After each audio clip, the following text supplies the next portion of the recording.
नमस्कार भावांनो, आपल्या महाराष्ट्रामध्ये सध्या टेक्नॉलॉजीपेक्षा जास्त राजकारणामध्ये ग्लिचेस येत आहेत आणि सोशल मीडियावरचे लोक तर एवढे अपडेटेड झाले आहेत की त्यांच्या डोक्याचा सर्व्हरच क्रॅश झालाय। आज मी 10 अशा बातम्या आणल्यात ज्या ऐकून तुम्ही म्हणाल अरे देवा मला उचलून घे, पण आधी हा व्हिडिओ पूर्ण बघू दे। तर चला वेळ न घालवता थेट बघूया आजचा टॉप 10 राडा। सुरुवात करूया आपल्या महाराष्ट्राच्या गेम ऑफ द थ्रोन्स पासून म्हणजे राजकारणापासून। मित्रांनो, पहिली बातमी आहे मवियामध्ये सध्या राज्यसभेच्या जागेवरून म्युझिकल चेअरचा खेळ चालू आहे। शरद पवार साहेब राज्यसभेवर जाणार की नाही यावर त्यांनी एवढं रहस्यमय मौन बाळगलंय की कटप्पाने बाहुबलीला का मारलं यापेक्षा मोठा सस्पेन्स इथं तयार झालाय। साहेब कधी कोणता पत्ता टाकतील हे गुगलच्या अल्गोरिदमला पण माहिती नसतं। तिकडे दिल्लीत सुप्रियाताईंची बॅटिंग चालू आहे, त्यात काँग्रेसची भारी गुगली बघा। म्हणतात राज्यसभेची जागा आम्ही घेतो, तुम्ही विधान परिषद घ्या, म्हणजे तुझं ते माझं आणि माझं ते माझ्या बापाचं।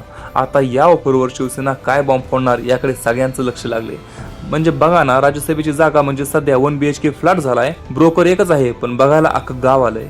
शेवटी कोणाचा टोकन कट होणार आणि कोणाला चावी मिळणार साहेबांशिवाय कोणालाच माहिती नाही। मित्रांनो, हे जाऊ त्या दुसऱ्या बातमीवर वळूया। दुसरी बातमी म्हणजे ही आहे राष्ट्रवादीच्या अजित पवार गटातून इथं स्टार प्रवाहाच्या सिरियल पेक्षा जास्त फॅमिली ड्रामा चालू आहे। कालपर्यंत सगळं एकत्र होतं, पण आज अचानक सुनेत्रा पवारांना डावरून प्रफुल्ल पटेल आणि तटकरे साहेबांनी वेगळीच प्रेस कॉन्फरन्स घेतली। म्हणजे हम साथ साथ हेचा बोर्ड लावून आज महाभारत चालू आहे। कालपर्यंत वहिनी साहेब मेन लीड होत्या, आज अचानक त्यांना कॅमियो रोल कसा काय दिला? विरोधक विचारतायत पक्षात आता नवे दादा कोण? कुणीतरी दादांना सांगा घड्याळात सेल संपले वाटतं का काटे उलटे फिरतायत। थोडक्यात काय भावानो, पक्षात सध्या अशी स्थिती आहे की जेवायला सगळ्यांना बोलवलं पण वाढताना वहिनींना ताट दिलं नाही। विरोधक पण विचारतायत घड्याळ तुमचं आहे पण काटे नेमके कोणाच्या हाताने फिरतायत। मित्रांनो, असो पुढची बातमी बघूया। महाराष्ट्राच्या राजकारणात सध्या रोहित पवार आणि राज ठाकरेंच्या अनपेक्षित भेटीने भयंकर खळबळ उडवून दिली। अजितदादांसोबत घडलेल्या त्या दुर्दैवी विमान घटनेचा तपास योग्य दिशेने व्हावा यासाठी रोहित पवारांनी थेट राज ठाकरेंचा पाठिंबा मागितलाय।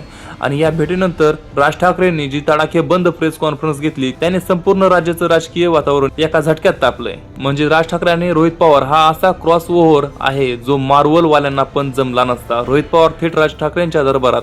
विषय होता अजितदादांसोबत घडलेल्या त्या विमान घटनेचा तपास, पण भावानं रोहित पवारांनी राज ठाकरेंना साथ घातली आणि राज साहेबांनी प्रेस कॉन्फरन्स घेतली। म्हणजे समजायचं की कोणाचा तरी कार्यक्रम फिक्स आहे।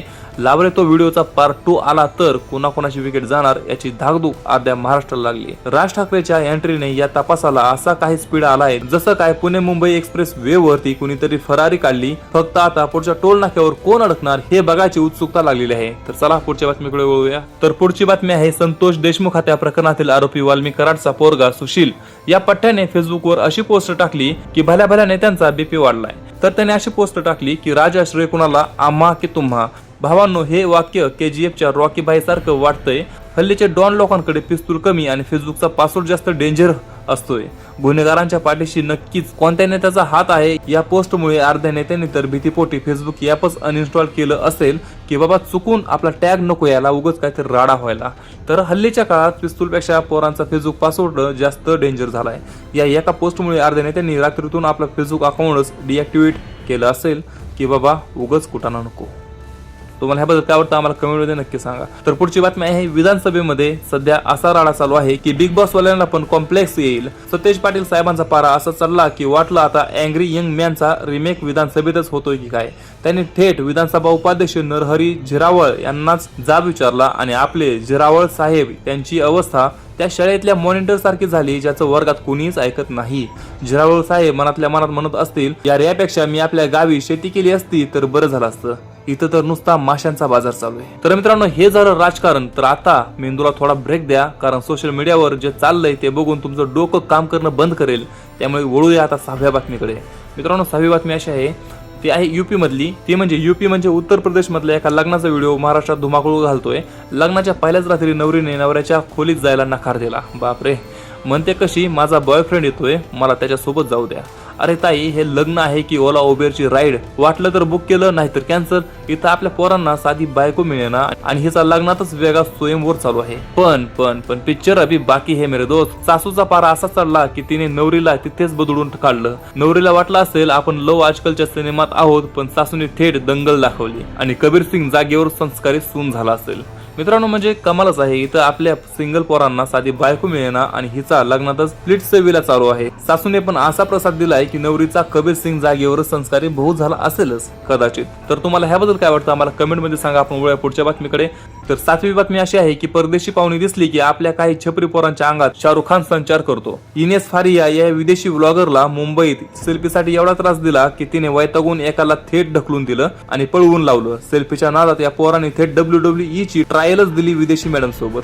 भावांनो, आधीच आपण फिल्टर लावून फोटो काढतो, त्यात तुम्ही फॉरेनच्या मॅडम समोर असा राडा करून देशाचा पोपट का करताय?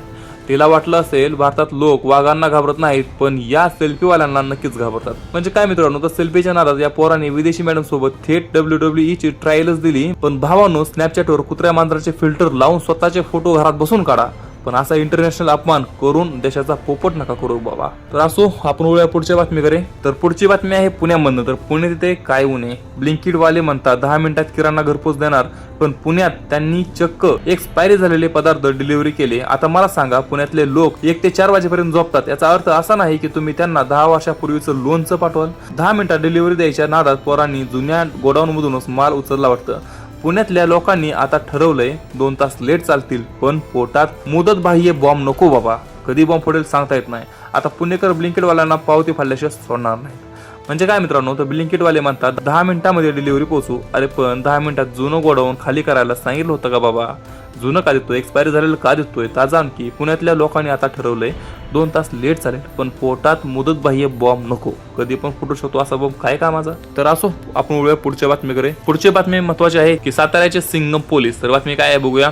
साताऱ्यात पोलिसांनी चोरांचा धूम स्टाईल पाठलाग केलाय. 21 तोळे सोने लुटून 5 चोर पळत होते. चोरांना वाटलं ते लय हुशार आहेत, पण आपले सातारा पोलीस थेट बाजीराव सिंगम निघाले.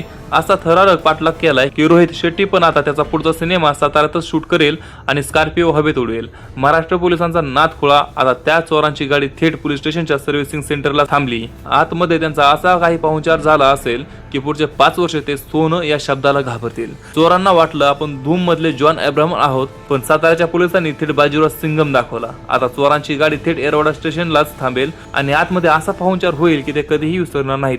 तर वळूया पुढच्या बातमीकडे.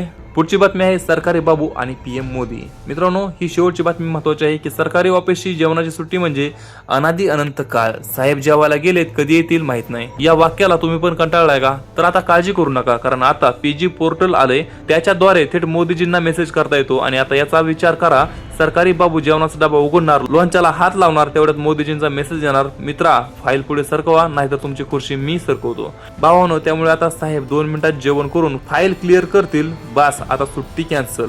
तर मित्रांनो, हा होता आपला टॉप 10 न्यूजचा महा एपिसोड. यापैकी कोणत्या बातमीने तुम्हाला सगळ्यात जास्त हसवलं आणि कोणता पंच तुम्हाला सर्वात कडक वाटला ते मला खाली कमेंटमध्ये नक्की सांगा. आणि हो, नवरीची सासू चुकली की बरोबर, यावर तुमचं मत मला पाहिजेच. आणि व्हिडिओ आवडला असेल तर लाईक ठोका आणि तुमच्या सगळ्या ग्रुप्सवरती हा व्हिडिओ शेअर करून राडा करा. आणि अशाच भन्नाट रोस्टिंग अपडेटसाठी आणि राजकारणाच्या अपडेटसाठी आपल्या चॅनलला आता सबस्क्राईब करा. तर आपण व्हिडिओ पुढच्या व्हिडिओमध्ये. तोपर्यंत हसत राहा आणि स्वतःची काळजी घ्या. जय महाराष्ट्र.